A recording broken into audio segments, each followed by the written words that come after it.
नमस्कार, मैं हूं आपके साथ इश्तियाक अहमद और आप देख रहे हैं आर्य न्यूज। रुक करेंगे देश और दुनिया की तमाम खबरों की तरफ और शुरुआत करेंगे कर्नाटक से, जहां पर कर्नाटक में चल रहे हिजाब विवाद पर अब प्रियंका गांधी ने भी ट्वीट किया है और कांग्रेस महासचिव प्रियंका गांधी ने लिखा कि महिलाओं को अपने हिसाब से कपड़े पहनने का हक है, जो कि उनको संविधान से मिला है। और ट्विटर के आखिरी में प्रियंका ने अपने कैंपेन का हैशटैग लड़की हूं लड़ सकती हूं का भी लगाया है। और वहीं प्रियंका गांधी ने लिखा, चाहे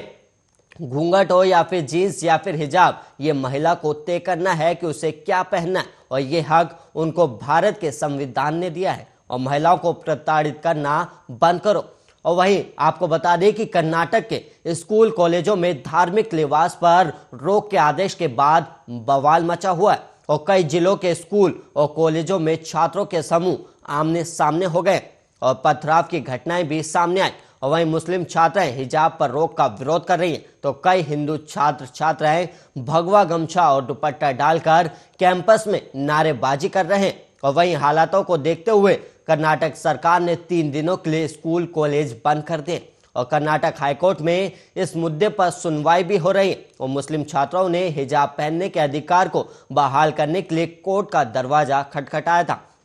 और मामले में आज भी सुप्रीम कोर्ट में सुनवाई होगी। लेकिन छात्रों के वकील को लेकर बीजेपी ने आपत्ति जताई और बीजेपी का कहना है कि छात्रों के वकील कांग्रेस नेता हैं और इसे साबित होता है कि इस विवाद को भड़काने में कांग्रेस का ही हाथ है। और वहीं कर्नाटक के हिजाब विवाद ने यूपी की चुनावी सियासत में भी एंट्री कर ली है और वहीं एआईएमआईएम के मुखिया असदुद्दीन ओवैसी और बीजेपी इस मामले पर आमने सामने हो गए और हिजाब विवाद को लेकर दिल्ली और मुंबई में भी प्रदर्शन शुरू हो गए हैं। और मुंबई में समाजवादी पार्टी मुस्लिम छात्रों के समर्थन में दस्तखत अभियान चला रही है।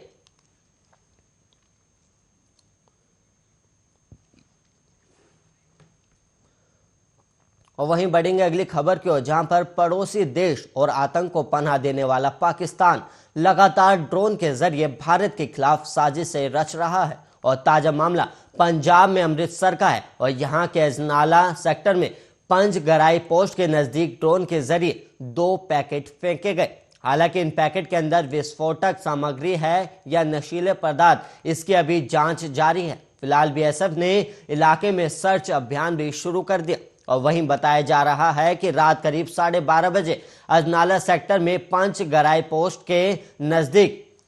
एफडब्ल्यूडी सैनिकों ने पाकिस्तान की ओर से भारत की ओर आने वाली संदिग्ध उड़ान वाली वस्तु की भनभनाहट सुनी और इसके बाद बीएसएफ के जवानों ने ड्रोन पर फायरिंग की और बाद में बीएसएफ ने डॉग हैंडलर के साथ गग्गार और सिंगोक गांव में तलाशी अभियान भी चलाया। और वहीं तलाशी अभियान के दौरान अब तक संदिग्ध प्रतिबंधित पदार्थ के साथ पीले रंग के 2 पैकेट बरामद किए गए। हालांकि इन पैकेट के अंदर विस्फोटक सामग्री है या नशीले पदार्थ, अभी इसकी जांच जारी है।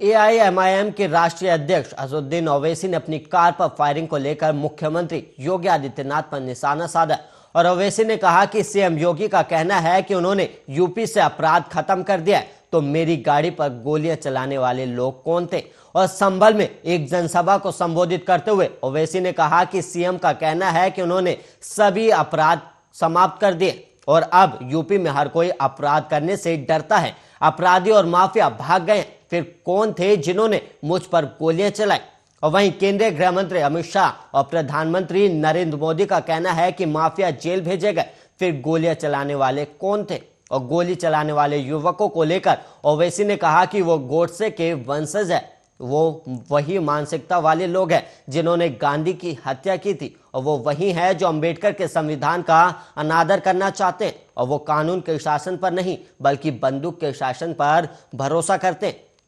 और वो मत पत्रों पर नहीं बल्कि गोलियों पर भरोसा करते हैं। और इससे पहले ओवैसी ने बागपत की जनसभा में भी बीजेपी पर हमला बोला। उन्होंने कहा कि मैं भाजपाइयों की आंख में आंख डालकर बात करता हूं, इसलिए मेरे ऊपर गोलियां चलाई गई। और उन्होंने ये भी कहा कि एक ओवैसी मारोगे तो लाखों ओवैसी पैदा होंगे। और इसके अलावा आपको बता दें कि यूपी के मेरठ से सटे हापुड़ जिले में पिलखुआ के पास ओवैसी की कार पर गोलियां चलाई गई थी, जिसके बाद दोनों आरोपियों को पुलिस ने गिरफ्तार भी कर लिया था।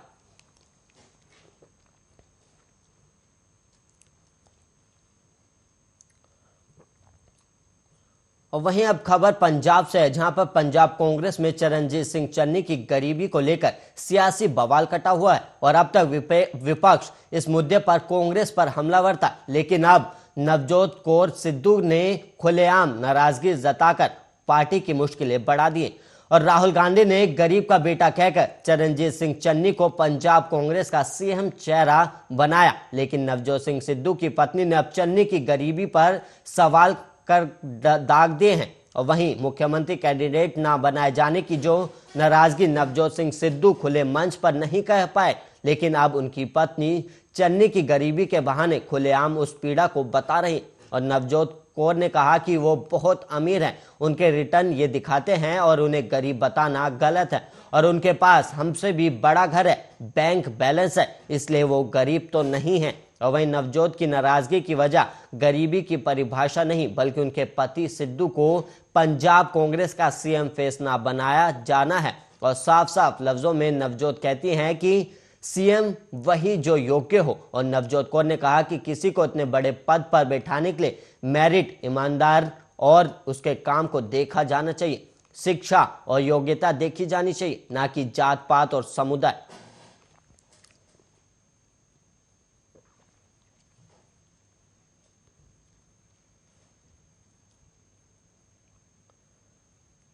यूपी के पीलीभीत में नाली का विवाद सुलझाने गए पुलिस को गांव वालों ने पीट दिया और वहीं पुलिस चौकी इंचार्ज सहित सिपाहियों को दौड़ा दौड़ा कर पीटा गया है और वहीं सिपाही मोहित की नाक तक टूट गई है, जबकि चौकी इंचार्ज को गर्म लकड़ी से दागा गया जिससे उनका चेहरा झुलस गया और कई अन्य पुलिसकर्मियों को भी चोटें आई हैं और वहीं पुलिसकर्मी ने किसी तरह खेत में भागकर अपनी जान बचाई और वहीं पुलिस पर हमला करने में 9 लोगों को गिरफ्तार किया है और पुलिस ने वहां डंडे फटकार कर लोगों को हटाने की कोशिश की थी और इसके बाद भीड़ बेकाबू हो गई और एक पक्ष ने पुलिसकर्मियों को भी पीटना शुरू कर दिया और वहीं भगदड़ में कई पुलिसकर्मी घायल हो गए और किसी तरह पुलिसकर्मी खेतों में जान बचाकर भागे और इसके बाद सूचना मिलने पर गजरौला पुलिस मौके पर पहुंच गई और आरोप है कि पुलिस ने जमकर उत्पात मचाया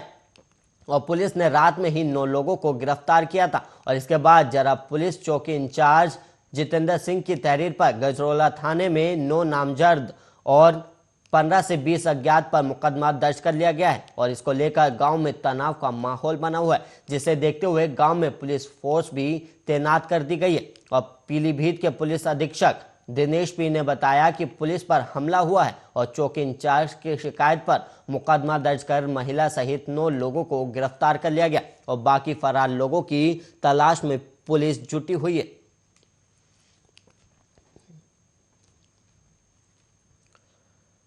और वहीं यूपी में पहले चरण का चुनाव मंगलवार रात को थम चुका है और वहीं पश्चिमी यूपी के 11 जिलों में 10 फरवरी को चुनाव होने हैं और ऐसे में बागपत जिले के छपरौली से विधायक और बीजेपी प्रत्याशी सहिंदर सिंह के रोड शो के दौरान उन पर गोबर फेंका गया है और काफिले में शामिल गाड़ियों पर ईंट से हमला किया गया। वहीं बीजेपी समर्थकों की बीच सड़क पर लाठी डंडों से पिटाई किए जाने की भी खबर सामने आई और वहीं मिली जानकारी के मुताबिक प्रचार के अंतिम दिन बीजेपी प्रत्याशी सहिंदर सिंह अपनी विधानसभा में रोड शो कर रहे थे और रमाला, किरथल, लुम्ब, तुंगना से होते हुए जब उनका काफिला छपरौली पहुंचा तो उनके काफिले पर किसी ने गोबर फेंक दिया। और इसके अलावा आपको बता दें कि छपरौली आरएलडी का गढ़ माना जाता है और बीजेपी का आरोप है कि उनके प्रत्याशी के रोड शो के दौरान गोबर उपले के साथ साथ पथराव भी किया गया और यही नहीं, विरोध का स्तर इस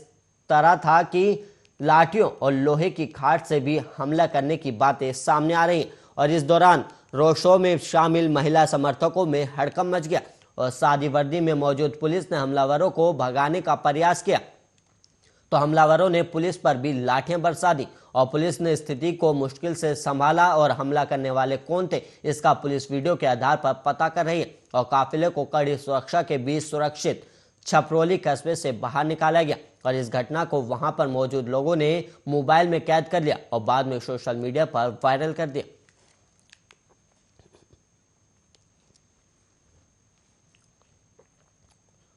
हिजाब को लेकर कर्नाटक में जारी विवाद में नोबेल शांति पुरस्कार विजेता और महिला अधिकार कार्यकर्ता मलाला यूसुफजई भी कूद गई और उन्होंने इसके लिए ट्विटर पर सहारा लिया और वहीं मलाला ने लिखा कि कॉलेज हमें पढ़ाई और हिजाब के बीच चयन करने के लिए मजबूर कर रहा है और लड़कियों को उनके हिजाब में स्कूल जाने से मना करना भयावह है और कम या ज़्यादा पहनने के लिए महिलाओं के प्रति नज़रिया बना रहता है। और भारतीय नेताओं को चाहिए कि वो मुस्लिम महिलाओं को हाशिए पर जाने से रोकें। और वहीं आपको बता दें कि हिजाब को लेकर विवाद के चलते कर्नाटक में शुरू हुआ प्रदर्शन मंगलवार को पूरे राज्य में फैल गया और कॉलेज परिसरों में पथराव की घटनाओं के कारण पुलिस को बल प्रयोग करने के लिए मजबूर होना पड़ा और जहां टकराव जैसी स्थिति देखने को मिली। और इस बीच सरकार और हाईकोर्ट ने शांति बनाए रखने की अपील की है और अदालत हिजाब पहनने के छात्रों के अधिकार के लिए उनकी एक याचिका पर विचार कर रही है। और इस मुद्दे के एक बड़े विवाद का रूप धारण कर लेने के बाद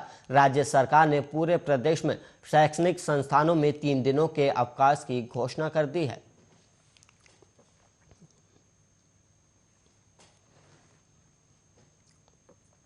और वहीं देश में जानलेवा कोरोना वायरस महामारी के मामले अब घट रहे हैं और देश में पिछले 24 घंटे में कोरोना वायरस के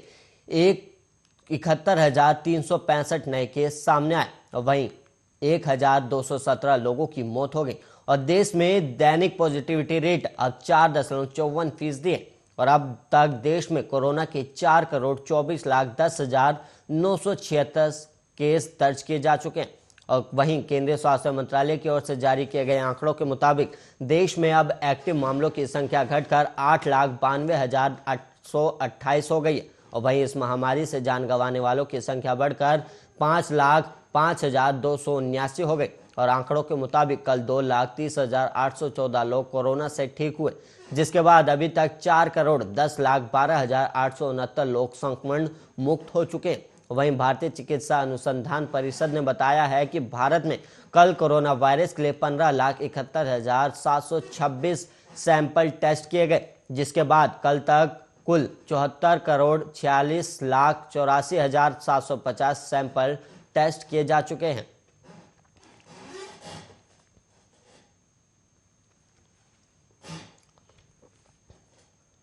यूपी में पहले चरण को वोटिंग में सिर्फ एक दिन बाकी है और कल पश्चिम यूपी के 11 जिलों की 58 सीटों पर वोटिंग होगी, लेकिन इससे पहले लखनऊ की दौड़ ने एक और दिलचस्प मोड़ ले लिया और अब लड़ाई लोकप्रिय नारों से मुफ्त वाले वादों पर आ गई है। और मंगलवार को बीजेपी और समाजवादी पार्टी ने अपने घोषणा पत्र में मुफ्त वाले वादों की झड़ी लगा दी और वहीं आज कांग्रेस वोटिंग से सिर्फ एक दिन पहले नहले पर धैला जड़ने की तैयारी में और यूपी में बेटियों के दम पर सबसे बड़ी लड़ाई लड़ने उतरी कांग्रेस आज खोलेगी अपने वादों का पिटारा। और करीब आज दोपहर 1 बजे लखनऊ के पार्टी दफ्तर में कांग्रेस महासचिव और पार्टी की यूपी प्रभारी प्रियंका गांधी यूपी चुनाव के लिए घोषणा पत्र जारी करेगी और इस उन्नति विधान नाम दिया गया है। और इस मौके पर यूपी कांग्रेस अध्यक्ष अजय कुमार लल्लू समेत प्रदेश संगठन के तमाम बड़े नेता भी मौजूद होंगे। और यूपी में 33 साल से सत्ता का अकाल देख रही कांग्रेस पहले ही यूपी के वोटरों से कई सारे वादे कर चुकी है और कांग्रेस का जोर खासकर महिला वोटरों पर है, जो नई सरकार बनाने में सबसे अहम भूमिका निभाएंगी।